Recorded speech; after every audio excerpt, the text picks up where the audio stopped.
ಧಾರವಾಡ ನಗರದಲ್ಲಿ ಉದ್ಯೋಗಾಕಾಂಕ್ಷಿಗಳ ಪ್ರತಿಭಟನೆ, ಉದ್ಯೋಗಾಕಾಂಕ್ಷಿಗಳ ಪ್ರೊಟೆಸ್ಟ್ ಮೇಲೆ ಪೊಲೀಸರ ಹದ್ದಿನ ಕಣ್ಣು. ಧಾರವಾಡ ನಗರದ ಶ್ರೀನಗರದಲ್ಲಿ ಪೊಲೀಸ್ ಬಿಗಿ ಭದ್ರತೆಯನ್ನು ಕೈಗೊಂಡಿದ್ದಾರೆ. ಈ ಭದ್ರತೆಗೆ ಅಂತಾನೆ 1500ಕ್ಕೂ ಹೆಚ್ಚು ಪೊಲೀಸ್ ಸಿಬ್ಬಂದಿಯನ್ನು ನಿಯೋಜನೆ ಮಾಡಲಾಗಿದೆ. 7 ಡಿವೈಎಸ್ಪಿ ಅಧಿಕಾರಿಗಳು, 15 ಇನ್ಸ್ಪೆಕ್ಟರ್, 20 PSI ಅನ್ನು ನೇಮಕ ಮಾಡಲಾಗಿದೆ. ಪೊಲೀಸ್ ಆಯುಕ್ತ ಎನ್ ಶಶಿಕುಮಾರ್ ಅವರಿಂದ ನಿಯೋಜನೆ ಮಾಡಲಾಗಿದೆ. ಶ್ರೀನಗರ ಸರ್ಕಲ್ನಿಂದ ಮುಚ್ಚಿಗಿನ್ ಕಾಂಪೌಂಡ್ ವರೆಗೂ ಕೂಡ ಖಾಕಿ ಕಣ್ಗಾವಲನ್ನ ಕೈಗೊಂಡಿರೋದು ನೀವು ನೋಡ್ತಾ ಇದ್ದೀರಲ್ಲ. ಯಾವುದೇ ರೀತಿಯಾದಂತಹ ಅಹಿತಕರ ಘಟನೆಗಳು ನಡೀಬಾರದು ಅನ್ನುವಂಥ ನಿಟ್ಟಿನಲ್ಲಿ ಹೆಚ್ಚಿನ ಭದ್ರತೆಯನ್ನ ಮಾಡ್ಕೊಂಡಿದ್ದಾರೆ ಪೊಲೀಸ್ ಇಲಾಖೆಯಿಂದ. ಏನು ಸಮಸ್ಯೆ ಆಗಬಾರ್ದು ಅಂತ.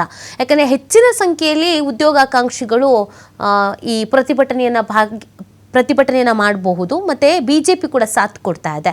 ಸೊ ಆ ಕಾರಣಕ್ಕಾಗಿ ಸ್ವಲ್ಪ ಹೆಚ್ಚಿನ ಸಂಖ್ಯೆಯಲ್ಲಿ ಜನನು ಸೇರಬಹುದು ಅನ್ನುವಂಥ ನಿಟ್ಟಿನಲ್ಲಿ ಸುಮಾರು 1500ಕ್ಕೂ ಹೆಚ್ಚಿನ ಪೊಲೀಸ್ ಸಿಬ್ಬಂದಿಯನ್ನ ನಿಯೋಜನೆ ಮಾಡಲಾಗಿದೆ.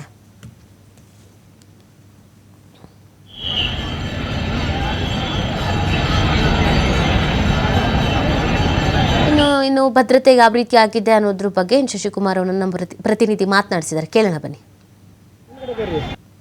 ಅದರಲ್ಲಿ ಖಾಲಿ ಇರುವಂತಹ ಹುದ್ದೆಗಳನ್ನ ಭರ್ತಿ ಮಾಡ್ಕೊಳ್ಬೇಕು ಅಂತೇಳಿ ಬೀದಿಗಿಳಿದು ಮತ್ತೆ ಇವತ್ತು ಉದ್ಯೋಗಾಕಾಂಕ್ಷಿಗಳು ಪ್ರತಿಭಟನೆ ಮಾಡ್ತಾರೆ. ಈ ಸಂಪತ್ತಿಗೆ ಯಾವ ರೀತಿ ಬದ್ಧತೆ ಇದೆ ಅನ್ನೋದ್ರ ಬಗ್ಗೆ ಜೊತೆ ಮಾತಾಡಲಿಕ್ಕೆ ಹುಬ್ಬಳ್ಳಿ ಧಾರವಾಡ ಪೊಲೀಸ್ ಆಯುಕ್ತ ಎನ್ ಶಶಿಕುಮಾರ್ ಇದ್ದಾರೆ. ನಾನು ಅವರನ್ನೇ ಮಾತಾಡ್ತೀನಿ. ಸರ್, ಭದ್ರತೆ ಯಾವ ರೀತಿ ಮಾಡ್ಕೊಂಡು ತಮಗೆಲ್ಲ ಗೊತ್ತಿರೋಂಗೆ ಇವತ್ತು ಬಿಜೆಪಿ ಪಕ್ಷದ ವತಿಯಿಂದ ಮತ್ತು ಅದಕ್ಕೆ ಸಾಕಷ್ಟು ಕೆಲವು ಸಂಘಟನೆಗಳು ಕೂಡ ಬೆಂಬಲವನ್ನು ವ್ಯಕ್ತಪಡಿಸುವಂಥದ್ದು. ಅದರ ಹಿನ್ನೆಲೆಯಲ್ಲಿ ಒಂದು ಸುಸಜ್ಜಿತವಾದ ಬಂದೋಬಸ್ತ್ ವ್ಯವಸ್ಥೆಯನ್ನು ಮಾಡಿದ್ದಾರೆ. ಸುಮಾರು 2000ಕ್ಕೂ ಹೆಚ್ಚು ಅಧಿಕಾರಿ ಸಿಬ್ಬಂದಿಗಳನ್ನು ಮತ್ತು ಸ್ಟ್ರೈಕಿಂಗ್ ಫೋರ್ಸು, ಹೋಮ್ ಗಾರ್ಡ್ಸು, ನಮ್ಮ CR ಪಾರ್ಟೀಸು ಸೇರಿದಂತೆ ಒಂದು ಉತ್ತಮ ಬಂದೋಬಸ್ತನ್ನು ಮಾಡ್ತಾ ಇದ್ದೀವಿ. ಜೊತೆಗೆ ಡ್ರೋನ್ ಅಸಿಸ್ಟೆನ್ಸ್ ತೊಗೊತಾ ಇದ್ದೀವಿ. ಕ್ರೌಡ್ ಎಲ್ಲಿ ಗ್ಯಾದರ್ ಆಗಿದೆ ಅನ್ನುವಂಥದ್ದು ಸಪ್ರೇಟು ಸ್ಕೈ ಸೆಂಟ್ರೀಸ್ ಹಾಕಿದ್ದೀವಿ. ಕ್ಯಾಮ್ರಾ ಮೆನ್ಗಳನ್ನ ಯೂಸ್ ಮಾಡ್ತಾ ಇದ್ದೀವಿ. ಆಮೇಲೆ ಪಬ್ಲಿಕ್ ಅಡ್ರೆಸ್ ಮಾಡಲಿಕ್ಕೆ ಸುಮಾರು 20ಕ್ಕೂ ಹೆಚ್ಚು ಪಬ್ಲಿಕ್ ಅಡ್ರೆಸ್ ಸಿಸ್ಟಮನ್ನು ಆಟೋಗಳಿಗೆ ಕಟ್ಟಿಸಿ ಎಲ್ಲೆಲ್ಲಿ ಕ್ರೌಡ್ ಜಾಸ್ತಿ ಆಗುತ್ತೆ ಅಲ್ಲಿ ಅವರು ಡೈರೆಕ್ಷನ್ಲೆಸ್ ಆಗಬಾರ್ದು ಅನ್ನೋ ಕಾರಣಕ್ಕೆ ಆಯಕಟ್ಟಿನ ಸ್ಥಳಗಳಲ್ಲಿ ನಿಲ್ಲಿಸಿ ಅವರಿಗೆ ಮಾಹಿತಿ ಕೊಡುವಂಥ ಕೆಲಸವನ್ನು ಮಾಡ್ತಾ ಇದ್ದೀವಿ. ಇದೆಲ್ಲಕ್ಕಿಂತ ಹೆಚ್ಚಾಗಿ ನಾನು ವೈಯಕ್ತಿಕವಾಗಿ ಇಲ್ಲಿ 1.5 ವರ್ಷದಿಂದ ನಾನು ಕಮಿಷನರ್ ಆಗಿ ಬಂದ ಮೇಲೆ ಮತ್ತು ನನ್ನಿಂದ ಹಿಂದೆ ಇದ್ದಂಥ ಎಲ್ಲ ಅಧಿಕಾರಿ ಸಿಬ್ಬಂದಿಗಳು ಕೂಡ ಈ ಭಾಗದ ವಿದ್ಯಾರ್ಥಿಗಳ ಜೊತೆಗೆ ಬಹಳ ಒಳ್ಳೆಯ ಒಂದು ಬಾಂಧವ್ಯವನ್ನು ಇಟ್ಕೊಂಡಿದ್ದಾರೆ.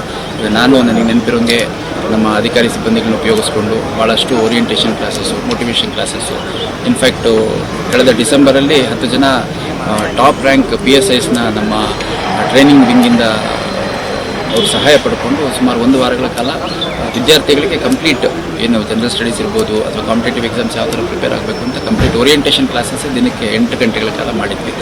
ಮತ್ತು ಈಗ ಅನುಮತಿ ಸಿಕ್ಕಿದೆ. ಹಾಗಾಗಿ ಸ್ವಲ್ಪ ದೊಡ್ಡ ಸಂಖ್ಯೆಯಲ್ಲಿ ಬಂದು ಅವರು ತಮ್ಮ ಅಹವಾಲು ಹೇಳ್ಕೋಬೇಕು, ತಮ್ಮ ಧ್ವನಿಯನ್ನು ಸರ್ಕಾರಕ್ಕೆ ಮುಟ್ಟಿಸಬೇಕು ಅನ್ನುವಂಥ ಒಂದು ಆಲೋಚನೆ ಇದ್ದಾರೆ. ಬಟ್ ನನಗೆ ಸಂಪೂರ್ಣ ವಿಶ್ವಾಸ ಇದೆ ಈ ಭಾಗದ ಎಲ್ಲ ವಿದ್ಯಾರ್ಥಿಗಳು, ಉದ್ಯೋಗಾಕಾಂಕ್ಷಿಗಳು ಮತ್ತು ಈ ಕಾರ್ಯಕ್ರಮದ ಆಯೋಜಕರು ಅತ್ಯಂತ ಶಾಂತಿಯುತವಾಗಿ ಪ್ರತಿಭಟನೆಯನ್ನು ಮಾಡ್ತಾರೆ ಅನ್ನೋದು ವಿಶ್ವಾಸ ಇದೆ. ಪ್ರತಿಭಟನೆಗೆ ನಾವು ಸಮಯಾವಕಾಶ ಕೊಟ್ಟಿದ್ದೀವಿ, ಇಷ್ಟೊತ್ತಿಗೆ ಮುಗಿಸಬೇಕು ಅಂತ. ಪ್ರತಿಭಟನೆಗೆ 10ರಿಂದ 4 ಗಂಟೆವರೆಗೂ ನಾವು ಸಮಯಾವಕಾಶ ಕೊಟ್ಟಿದ್ದೀವಿ. ಬಟ್ ನಮಗೆ ಆಯೋಜಕರು ಹೇಳಿರುವಂಥದ್ದು 10-10:30 ಸ್ಟಾರ್ಟ್ ಆಗುತ್ತೆ. ಸ್ಟಾರ್ಟ್ ಆದಮೇಲೆ ನಾವು 1:30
ಅದು ಬಿಟ್ಟು ನೀವು